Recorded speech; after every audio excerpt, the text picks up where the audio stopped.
7 minute में आपके पास फुली चार्ज आपको बैटरी मिल जाती है।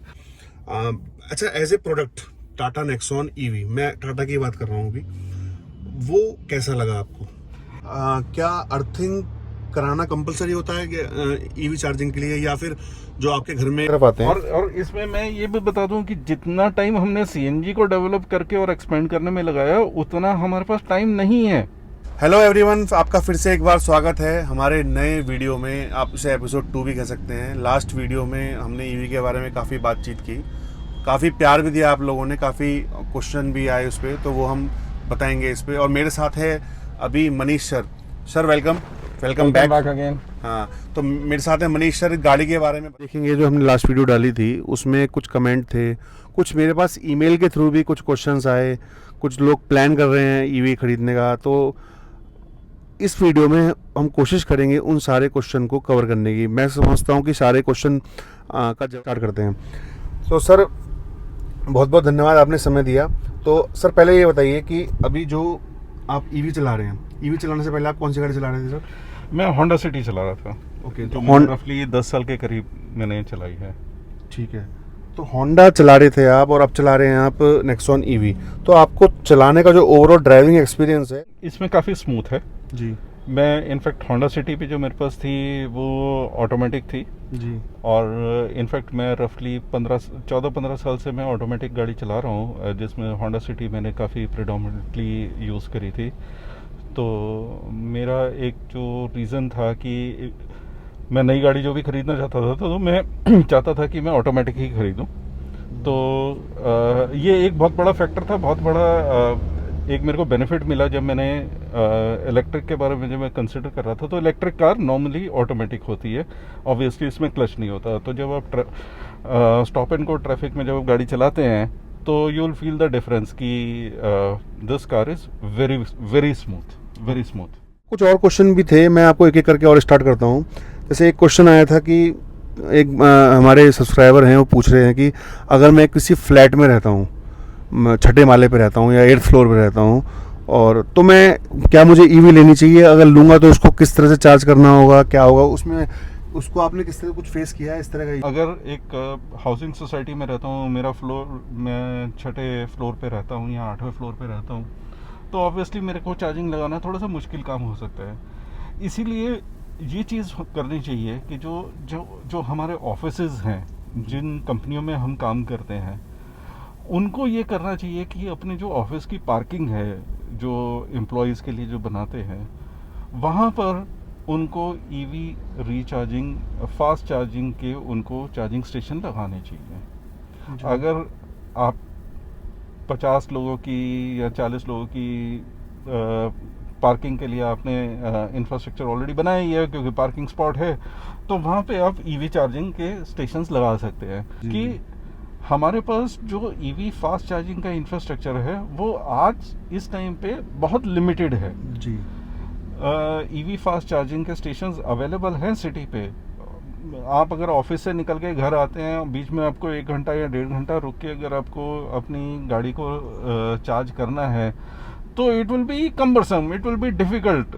आप ये सोचेंगे कि यार जैसे आपने ऑफिस से अपना बैग उठाया, लैपटॉप उठाया, आप बंद करके घर की तरफ जा रहे हैं, तो आपके दिमाग में ये होगा कि यार फटाफट से घर पहुंच के 1 कप चाय पी जाए, डिनर किया जाए और सोया जाए। और ना ही सुबह के टाइम आपके पास इतना टाइम होता है कि बीच में जाके आप 1 घंटा खड़े करके आप अपनी ईवी को चार्ज करें। तो आपके पास ऑप्शन क्या है?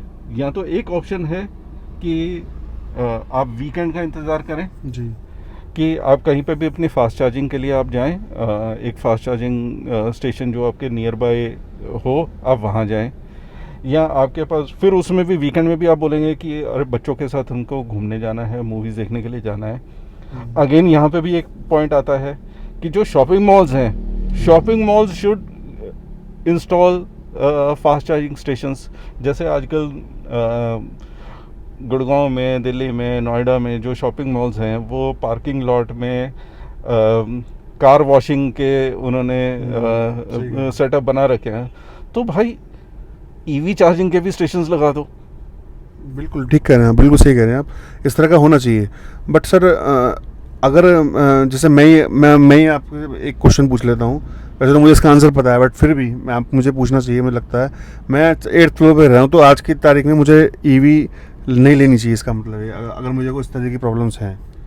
डिफ़िकल्ट है, ओके। डिफ़िकल्ट है।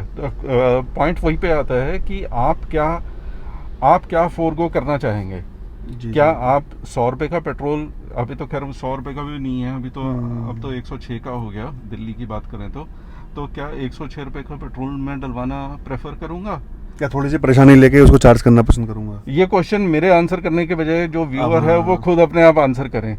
बिल्कुल ठीक, आपने बिल्कुल सही जवाब दिया है ये। अगर अगर अगर आज से हम 10 12 15 साल पहले चले जाएं, जब नई नई सीएनजी आई थी, तो पेट्रोल डलवाने में 5 मिनट लगते थे, और सीएनजी डलवाने में लोग आधा आधा घंटा लाइन में लग के, फिर उसके बाद वो सबको गाड़ी से बाहर निकालो, फिर उसके बाद वो सीएनजी भरी जाती थी गाड़ियों में।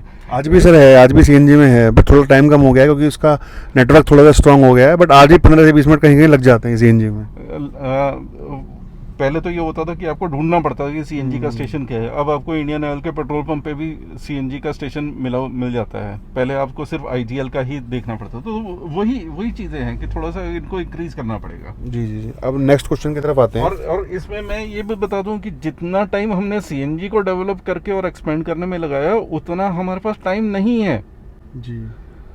पॉल्यूशन जो है वो सर पे चढ़ के नाच रहा है। ठीक है सर। अब नेक्स्ट क्वेश्चन, एक सेकेंड। चलिए सर, नेक्स्ट क्वेश्चन पे आते हैं। एक सब्सक्राइबर ने ये पूछा था कि क्या अर्थिंग कराना कंपलसरी होता है कि ईवी चार्जिंग के लिए, या फिर जो आपके घर में एसी या वॉशिंग मशीन वाला जो 15 एम्पियर का पावर वाला प्लग होता है, उसी से आप चार्ज कर सकते हैं? नहीं, अर्थिंग इज मैंडेटरी। मैंडेटरी, पर नॉर्मली ऐसा नहीं है कि मैंने चार्जर का जो पूरा वायर है वो लिया और ऐसे प्लग लगा दिया, तो वो नहीं होता? वो आप अपनी गाड़ी को डैमेज कर देंगे।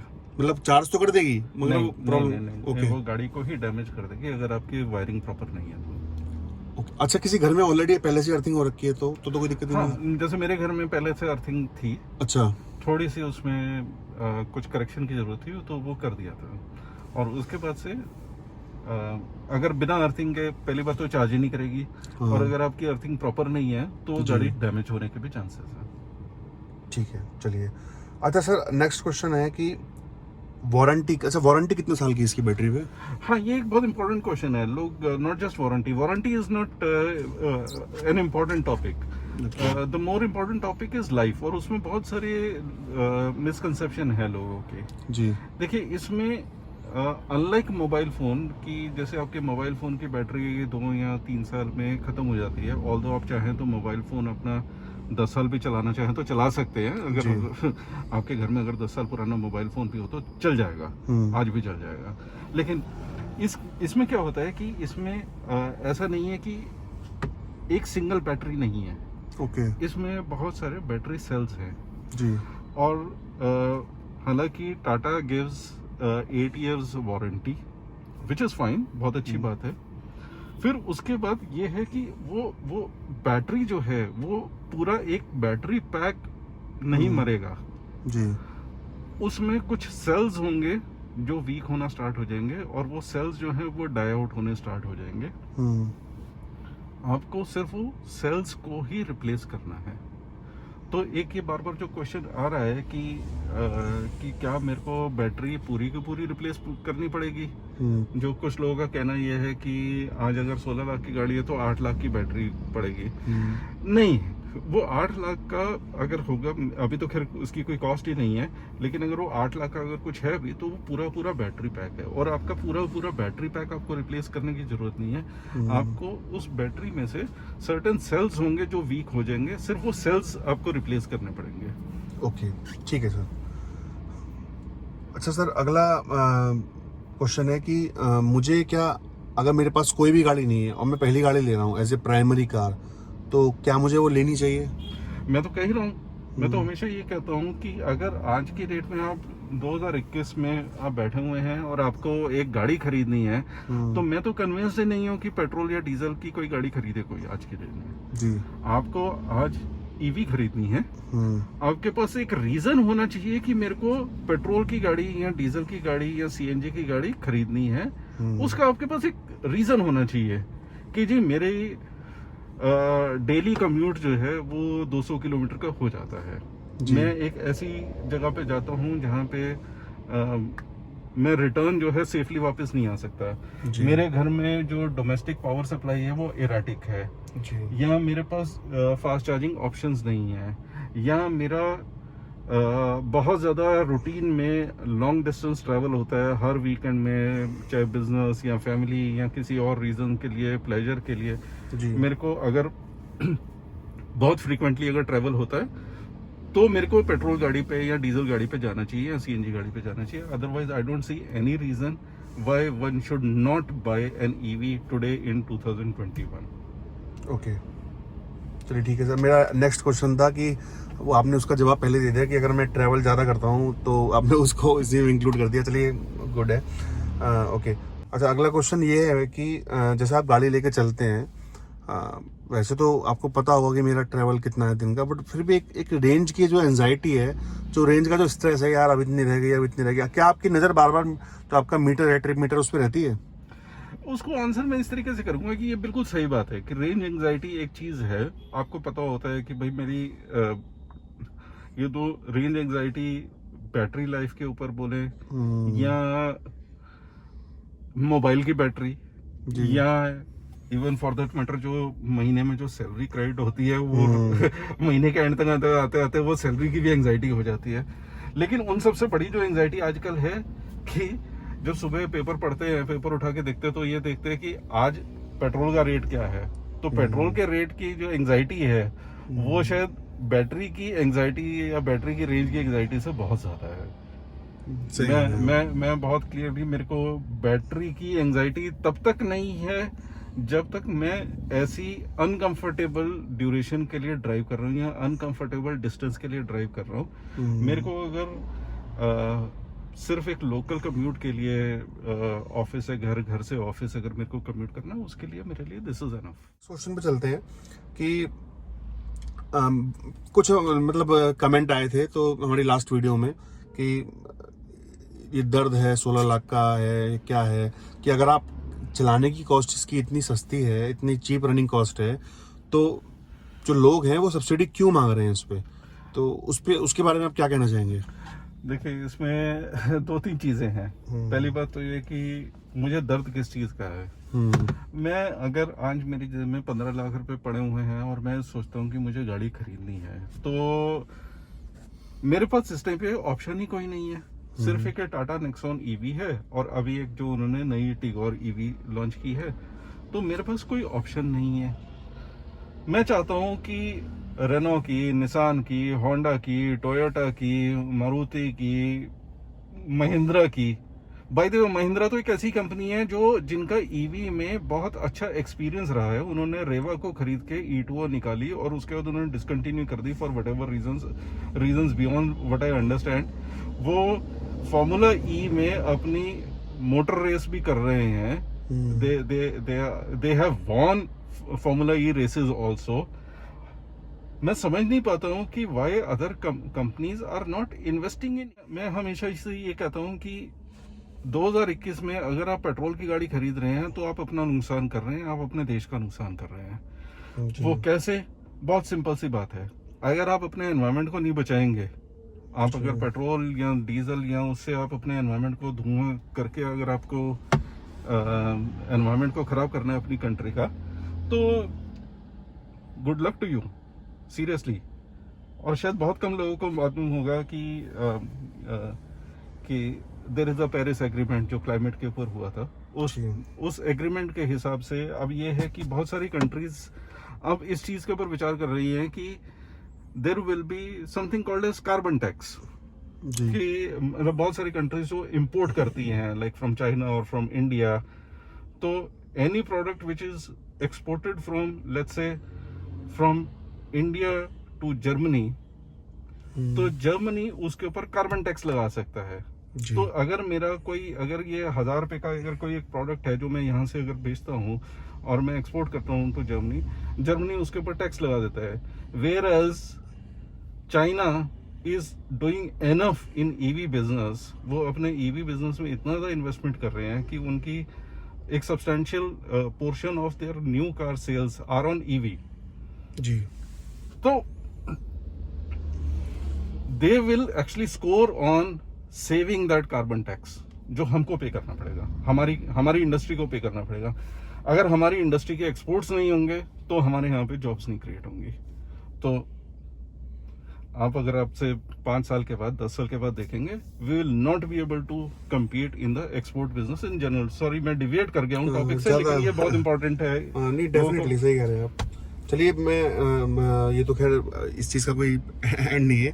अच्छा सर, किसको ईवी नहीं लेनी चाहिए, किसको ईवी लेनी चाहिए, ये बड़ा क्वेश्चन है आज की तारीख में। मैं प्रेजेंट सिनेरियो के हिसाब से बात कर रहा हूँ, और सबकी अलग अलग रिक्वायरमेंट भी हो सकती है। आप क्या कहना चाहते हैं इस बारे में? मैं पहले कह चुका हूँ, सभी को ईवी लेनी चाहिए। ओके। जिसको गाड़ी खरीदती है उसको ईवी ही लेनी चाहिए, उसको पेट्रोल या डीजल गाड़ी या सीएनजी गाड़ी नहीं लेनी चाहिए, एक्सेप्ट या तो आपके पास रिचार्जिंग की आपके पास ऑप्शंस अवेलेबल नहीं है, आपके पास इतना टाइम नहीं है कि आप अपनी गाड़ी को रिचार्ज कर पाए, या आपके पास लॉन्ग डिस्टेंस ट्रैवल है। Other than that I don't see any reason that one should not buy. या फिर आपका कहीं ज्यादा लंबा जाने का काम होता है बाहर? वही मैंने बोला। तो सर अब इसी में मैं यहाँ पे एक चीज और ऐड कर दूं जो शायद मैंने पहले नहीं बोला। एक जैसे चाइना में there is a product which is coming, I think Nio नाम है उसका, which is kind of which is being called as a Tesla killer. Yes. वो टेस्ला किलर क्या गाड़ी है, या इनफैक्ट बहुत सारे ऐसे प्रोडक्ट्स आ रहे हैं चाइना में जो वहाँ पे बैटरी स्वैप आ रहा है। ओके। बैटरी स्वैप क्या है कि मैं जब ये गाड़ी खरीदने के लिए जा रहा हूँ, अगर मान लीजिए मैं ये टाटा से गाड़ी खरीदी, अगर ये 16 लाख की गाड़ी है, मेरे को टाटा जो है इसको 10 लाख में ही दे जी, इसमें बैटरी की कॉस्ट इंक्लूड ना करे जी, बैटरी मुझे ऑन लीज दे। ओके। और जब भी मैं जाता हूँ, जब भी मेरे को जरूरत है कि मेरे को अपनी बैटरी रिचार्ज करनी है, तो मैं किसी भी एक नियरेस्ट बैटरी स्वैपिंग स्टेशन पे जाऊं जहाँ पे मेरी गाड़ी लगेगी, नीचे से क्रेन से लिफ्ट होगा, इसकी बैटरी निकलेगी और फुली चार्ज बैटरी इसमें वापस लग जाएगी। तो वो जो बैटरी जो मेरे पास है वो it is not my ownership, it is the ownership of the company. Okay. और बैटरी स्वैप करने में मात्र 7 मिनट लगते हैं। ओके। 7 मिनट में आपके पास फुली चार्ज आपको बैटरी मिल जाती है। Now it is for that company कि वो पीछे से अपनी वो बैटरी रिचार्ज करके दे देगा। बैटरी की ओनरशिप मेरी नहीं है, बैटरी की ओनरशिप कंपनी की है। जैसे आप कह रहे हैं रिन्यूएबल बैटरी हो, कुछ टू व्हीलर्स में आ रही है आजकल। और चलिए सर, ये तो खैर टेक्नोलॉजी की बात हो गई है, कंपनी के पास इंजीनियर है, वो हो सकता है इस तरह की टेक्नोलॉजी आए इस समय पे, तो उसके बारे में तो अभी कुछ नहीं कह सकते। अच्छा, as a product Tata Nexon EV, मैं टाटा की बात कर रहा हूँ अभी, वो कैसा लगा आपको? इसको मैं इस तरीके से बात करूंगा कि as a EV, as a product, I have no complaints जी, but as a product from Tata, जैसे मैं पिछले वीडियो में भी मैंने बोला था कि मैं इसमें फिट एंड फिनिश में मैं टाटा से डिसअपॉइंटेड हूँ जी। मैं अगर ये बोलूँ तो जैसे फिट एंड फिनिशेस की या जो ओवरऑल एक्सपीरियंस आपको दिखाई दे रहा है इसमें? हाँ, मतलब जैसे इक्विपमेंट में अगर मैं देखूं तो इक्विपमेंट में बहुत सारी चीजें हैं जो लैक करती हैं। अच्छा। जैसे अगर 16 लाख की गाड़ी में टायर प्रेशर मॉनिटरिंग सिस्टम नहीं है। अगर मैं स्टोरेज कैपेसिटी देखूं जो ओके, तो बहुत ही मतलब बहुत ही कम स्पेस है इसमें। अच्छा। मतलब मुझे मैं अभी अगर पानी की बोतल लूं तो मेरे को पानी की बोतल लगा के अगर मैं यहाँ पे अगर लगाऊं तो मेरे पास जगह ही नहीं बचती है। ओके, तो साइड में नहीं, यहाँ पे भी नहीं है? हाँ, ये बहुत कम जगह। अच्छा, इसमें ये देखा है यहाँ पे गोल गोल सा जो स्पेशल सा स्पेस दिया जाता है राउंड रेट में, ताकि बोतल प्रॉपर आ जाए, बड़े वाली 1 लीटर की। हाँ। वो शायद इसमें है नहीं यहाँ पे। हाँ, तो जरूरी नहीं ना कि मेरे को सिर्फ वो एक किसी ब्रांडेड जो हमारी बॉटल्स होती है वही वाली हाँ। हम कोई भी लगा सकते होता है कि हैं। हम दूसरी वाली बॉटल्स भी यहाँ पे लगा लेते हैं। ओके। मैं ज्यादा डिटेल नहीं जाऊंगा। यहाँ पे जो USB का जो पोर्ट है जी, उसका यहाँ पे अगर मैं USB लगाने की कोशिश करूंगा जी, तो बहुत ही डिफिकल्ट है। अगर मेरे हाथ जो हैं वो पतले हैं तो थोड़े बड़े हैं। हाँ, तो तब तो मेरा चला जाएगा। अगर किसी की अगर बड़ी रिस्क है, मेरी हाथ थोड़े देखो बड़े हैं, हाँ, तो लगा तो दूंगा मैं, बट थोड़ा प्रॉब्लम होगी लगाने हाँ, में। निकालने के लिए भी बहुत मुश्किल से निकलती है। जी जी जी। हाँ, इसमें अब जो चीज़ें अच्छी हैं, जो मैं बोलूँ, जो इसका बूट है, जो इसमें जो डिक्की है glove box, that is perhaps one of the best. मैंने किसी और गाड़ी में इतना अच्छा नहीं देखा। ओके, स्पेशियस भी है, बहुत स्पेशियस है। ठीक है। और इसे प्रॉपर जगह दी गई कि यहाँ आप ये रख लीजिए, यहाँ डॉक्यूमेंट रख लीजिए, यहाँ कुछ और रख लीजिए, तो थोड़ा से स्पेस को ना डिवाइड किया गया है। ठीक है। तो ये काफ़ी अच्छा है, और इनफैक्ट काफ़ी स्मूथली क्लोज भी हो जाता है। बहुत अच्छा इसका फीलिंग है। बट अदरवाइज आई फील, मतलब जैसे एक ये पोर्शन है, ये अंडर यूटिलाइज्ड है। मुझे मालूम है मैं कौन सी गाड़ी में बैठा हूँ, कौन सी गाड़ी मैंने खरीदी। You don't have to tell me कि मेरे को नेक्सन लिखने की जरूरत नहीं है। तो मैं इसको यहाँ पे एक प्रॉपरली, जो ये बटन्स हैं, ये बटन्स मेरे यहाँ जा सकते थे जी, और ये जगह थोड़ी सी और खुली हो सकती थी जी। But for whatever reasons Tata decided कि they want to tell me that I have bought a Nexon car, so yeah I am driving a Nexon. अच्छा सर, इसका जो ये सिस्टम है, ये आपको ठीक लगता है? हाँ, ये रिस्पॉन्सिव है? मेरी पर्सनल चॉइस ये है कि I don't like this. Okay, it should have been embedded. ठीक है। ये मेरी पर्सनल चॉइस है, बट कुछ लोगों को ये अच्छा लगता है। सब्जेक्टिव होता है, चलिए वो तो अच्छी बात है। ओके, तो as a fit and finish में थोड़ा सा डिसअपॉइंट आप बता रहे हो, हल्का सा लगा, मतलब एज कम्पेयर टू जो हमारी कोई हुंडई हो गई या कुछ कोई और गाड़ी हो गई, होंडा की हो गई, आप शायद सिटी चला रहे थे आप पहले, तो एज कम्पेयर उससे कंपेरिजन करें तो कुछ डिसअपॉइंटमेंट है। यहाँ पे आप देखेंगे कि ये अपहोल्स्ट्री में ये अनइवन है। अच्छा, हाँ, ये थोड़ा सा बाहर निकला हुआ है, मतलब फिनिश थोड़ी सी मुझे पहले लगा कि ये तो कुछ गड़बड़ है। मैंने जब गाड़ी ली तो फिर बाद में देखा कि अरे उधर भी है, तो मतलब तो सेम प्रॉब्लम इधर, हाँ, इधर भी ऐसा ही है। मतलब इसको थोड़ा सा प्रॉपर अंदर को नहीं है, ये पूरी जो आती है थोड़ा सा। हाँ, सही कह रहे हो आप, बिल्कुल। और पहली बात तो ये है कि जिस तरीके से कुछ लोगों ने कमेंट किए थे, तो हमारा कोई यहाँ पे पॉलिटिकल बायस नहीं है जी, कि कौन सी गवर्नमेंट, कौन सी पॉलिटिकल पार्टी की कौन सी गवर्नमेंट क्या बेनिफिट दे रही है, क्या नहीं दे रही। बिकॉज अल्टीमेटली पहले तो हमको ये रिकॉग्नाइज करना है कि ईवी इज द फ्यूचर। जी, rather I should actually use my words once again. EV is not the future, EV is present. yes. Or what government should do is basically provide all the facilities to a EV consumer, कि उनको dependent नहीं रहना चाहिए कि अगर आपके घर में EV का रिचार्जिंग की फैसिलिटी नहीं है तो आप EV नहीं खरीद सकते। जो कंपनीज हैं जहाँ पे आप काम करते हैं, जहाँ पे आपके एम्प्लॉयर्स हैं, उनको ईवी के रिचार्जिंग स्टेशंस लगाने चाहिए। जो शॉपिंग मॉल्स हैं उनको ईवी रिचार्जिंग स्टेशंस लगाने चाहिए। आप 3 घंटा एक मूवी देख रहे हैं, इतनी देर में आपकी ईवी रिचार्ज हो जाती है। या आप जितनी देर में आप अपनी ग्रोसरी खरीद रहे हैं, इतनी देर में आपकी ईवी रिचार्ज हो जाए। आप किसी एक मॉल में, आप एक बाजार गए या किसी भी एक जहाँ से आप खरीद रहे हैं, इतने देर में आप ये जर्मनी में या यूरोपियन कंट्रीज में ऐसा हो रहा है। और वहाँ पे तो ये है कि अगर आप एक किसी अगर आप जाके ग्रोसरी खरीद रहे हैं तो वहाँ पे तो आधे घंटे के लिए आपको ईवी चार्जिंग फ्री में दे रहे हैं। जी, तो ये इस तरीके से है।